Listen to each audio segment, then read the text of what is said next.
Hello दोस्तों, कैसे हैं आप सब लोग। उम्मीद करता हूँ आप सब लोग अच्छे होंगे, तंदुरुस्त होंगे। मैं हूँ साजिद और आप देख रहे हैं हमारा YouTube channel study with Sajid. पिछले टॉपिक में हम लोगों ने लैटीट्यूड और लॉन्गिट्यूड के बारे में बात किया था, इंटरनेशनल डेट लाइन के बारे में बात किया था, लोकल टाइम के बारे में बात किया था। तो आज हम लोग जो बात करेंगे वो उसी में से ही एक पार्ट है जहाँ से अक्सर आपको सवाल देखने को मिलते हैं। कैसे सवाल आते हैं? जैसे कुछ ऐसे सवाल आते हैं जैसे कि कर्क रेखा किन देशों से होकर गुजरती है, या कितने देश होते हैं जो कर्क रेखा पर स्थित हैं, या फिर विषुवत रेखा किन देशों से होकर गुजरती है। ऐसे सवाल आपको हर एग्जाम में देखने को मिलेंगे। तो आज हम लोग उस पर भी चर्चा कर लेंगे, कौन कौन से देश स्थित हैं उसके बारे में। आप लोग बोर्ड पे देख रहे होंगे चीजें लिखी हुई हैं। ये सिर्फ इसलिए लिखी हुई हैं ताकि वीडियो काफी लंबा ना हो जाए और आप लोगों को असुविधा ना हो।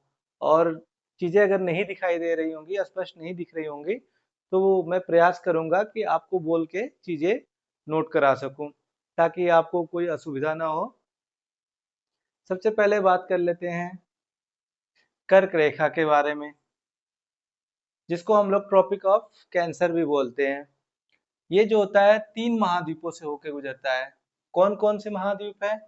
एशिया महाद्वीप है, अफ्रीका महाद्वीप है और उत्तरी अमेरिका महाद्वीप है।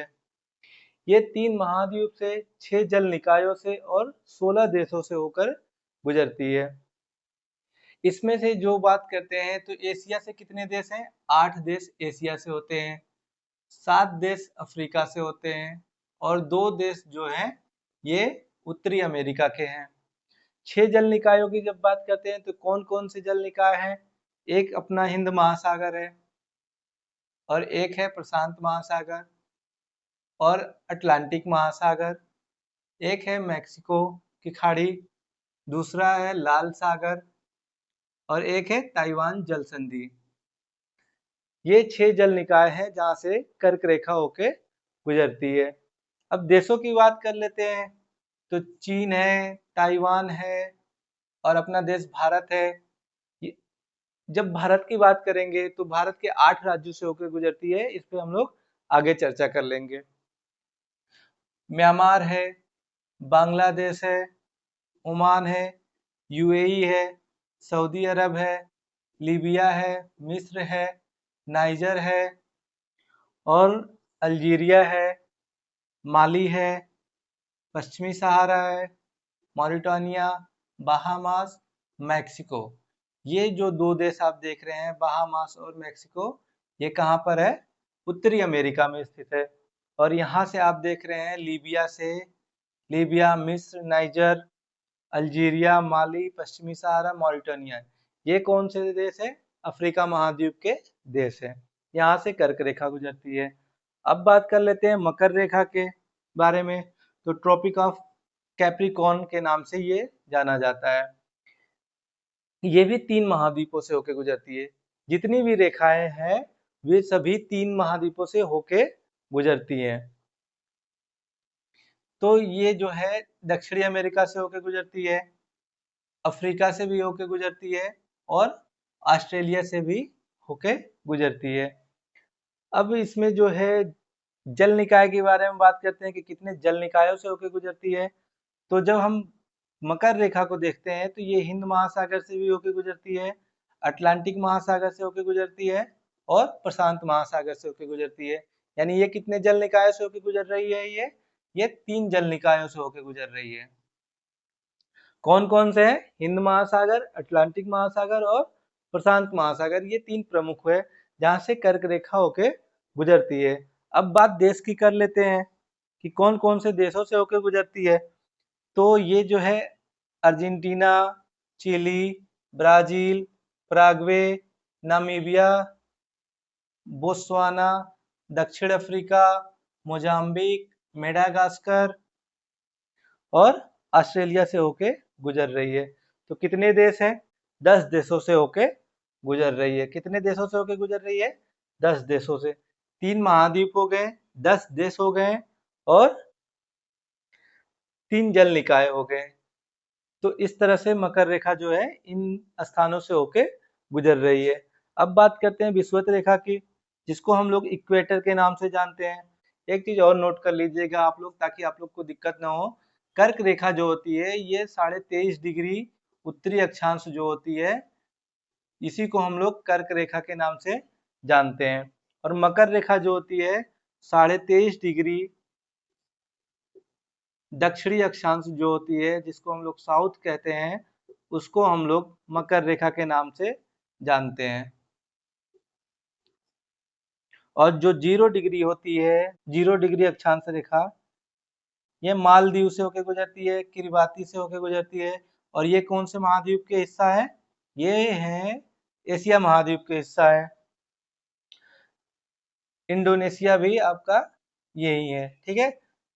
इंडोनेशिया, किरिबाती और Maldives, Sao Tome, Principe, Gabon, Congo गणराज्य, Uganda, Somalia, Kenya, Ecuador, Colombia और ब्राजील, ये इन जगहों से होके गुजरती है। कितने महाद्वीप है? 3 महाद्वीप है। कौन कौन से महाद्वीप आपको देखने को मिल रहे हैं? एशिया महाद्वीप हो गया, ठीक, अफ्रीका हो गया और दक्षिणी अमेरिका। 3 जल निकायों से होके गुजरती है। तो कौन कौन से जल निकाय से होके गुजरेगी? जैसे कि आप मैप में जब देखेंगे तो आपको स्पष्ट रूप से जानकारी हो जाएगी। हिंद महासागर, प्रशांत महासागर और अटलांटिक महासागर।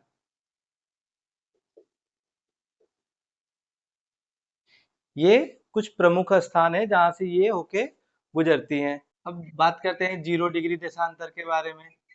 0 डिग्री देशांतर के बारे में अभी हमने बात किया था भूमध्य रेखा के बारे में। ये जो है देशांतर रेखा है, ये जो होती है ये भी 3 महाद्वीपों से होके गुजरती है।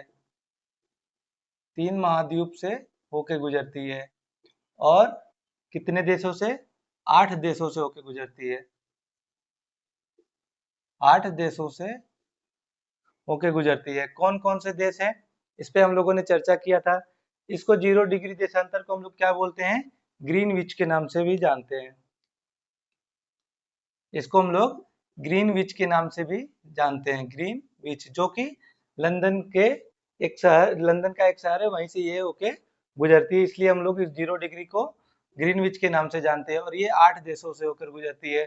तो पहला देश कौन सा हो जाएगा? इंग्लैंड हो जाएगा। इंग्लैंड, फ्रांस, स्पेन, अल्जीरिया, माली, घाना, बुर्किना फासो और टोंगा। अब इसमें कुछ ऐसे सवाल आते हैं जो आपको एग्जाम में देखने को मिलेंगे। तो जब हम बात करते हैं 0 डिग्री देशांतर की, तो ये ग्रीनविच से होकर जाती है, ये भी स्पष्ट हो गया। अब ये जब रेखा ऐसे जाती है, ठीक है, 0 डिग्री देशांतर जब ऐसे जाती है, तो ये किन किन स्थानों से होकर जाती है? 3 महाद्वीप हो गए, कुछ जल निकाय भी होंगे। तो ये अटलांटिक महासागर से होकर जाती है।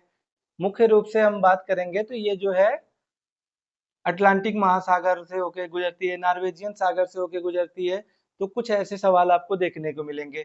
जब ये अटलांटिक महासागर से होकर जाती है, ये इंपॉर्टेंट बन जाता है। तो जब ये अफ्रीका को क्रॉस करती है, तो यहाँ पर एक स्थान है गिनी की खाड़ी। ये जो है 0 डिग्री अक्षांश रेखा है।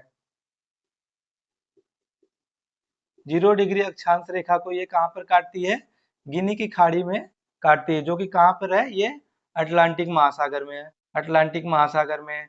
और फिर जब इसकी बात करते हैं, अल्जीरिया की बात करते हैं, तो ये अल्जीरिया से होके गुजरती है।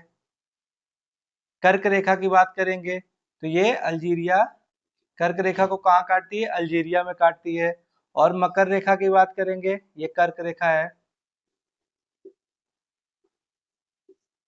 मकर रेखा की बात करेंगे तो मकर रेखा को कहाँ पर काटती है? ये मकर रेखा को भी ये अटलांटिक महासागर में ही काटेगी। कहाँ पर? अटलांटिक, यहाँ पे कोई स्थान नहीं है, अटलांटिक महासागर में मकर रेखा को काटती है। नॉर्वेजियन सागर यहाँ पे है, आर्कटिक वृत्त में। आर्कटिक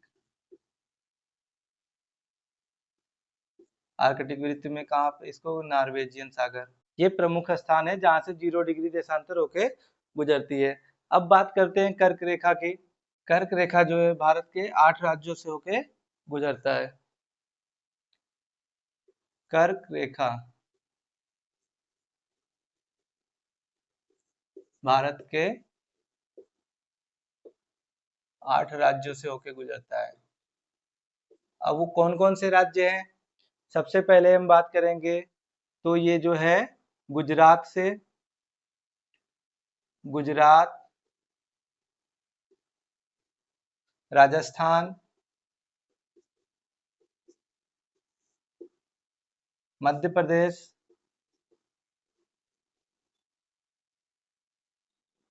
छत्तीसगढ़,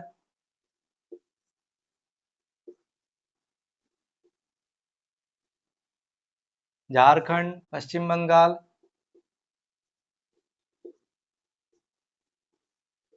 त्रिपुरा